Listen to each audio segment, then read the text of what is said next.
Dubai ప్రభుత్వాన్ని గనక అసలు మీ దేశంలో ఎవరెవరు భూములు కొన్నారు? ఆ కొన్నటువంటి వాళ్ళు అక్కడ అపార్ట్మెంట్లు కొన్నోళ్ళెవరు? ఫ్లాట్లు కొన్నోళ్ళెవరు? విల్లాలు కొన్నటువంటోళ్ళెవరు? మీ దేశంలో వ్యాపారంగా మా దేశం నుంచి వచ్చి పెట్టుబడులు పెట్టినోళ్ళెవరు?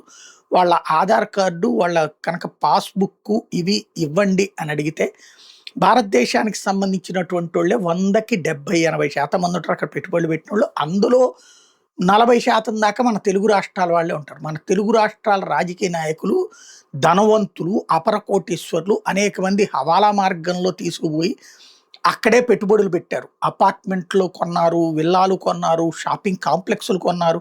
ఎందుకంటే పైసా టాక్స్ లేదు. పైగా అక్కడ స్వేచ్ఛగా తిరగడానికి అవకాశం ఉంది. At the same time safe place అయ్యింది. వ్యాపారం బానే నడుస్తది. అద్దెకిచ్చుకుంటే లక్షలకి లక్షలు సంపాదించుకొని బతికేయొచ్చు. అక్కడ ఒక 10 ఫ్లాట్‌లుకి మనం డబ్బులు పడేసామంటే నెల నెల లక్షల్లోనే డబ్బులొచ్చేస్తాయి అన్నటువంటి కోణంలో చేసుకుంటొచ్చారు.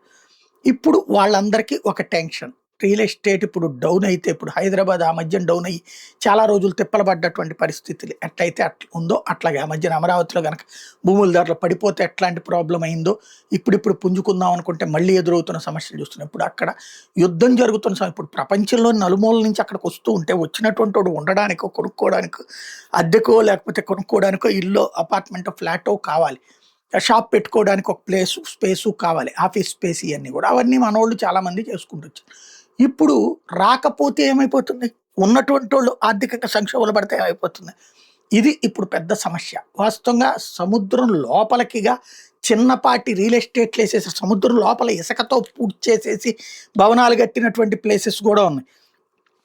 అవి గూడా ఇప్పుడు ఆల్రెడీ ఇంతకుముందు పామ్ జుమేరా వచ్చేటప్పటికి అద్భుతమైన సక్సెస్ అయ్యేటప్పటికి ఇప్పుడు పామ్ జబెల్ అలీ గూడా కట్టుకొచ్చారు. అంటే కరెక్ట్‌గా సముద్రం లోపలే ఉంటాయన్నమాట ఇవి.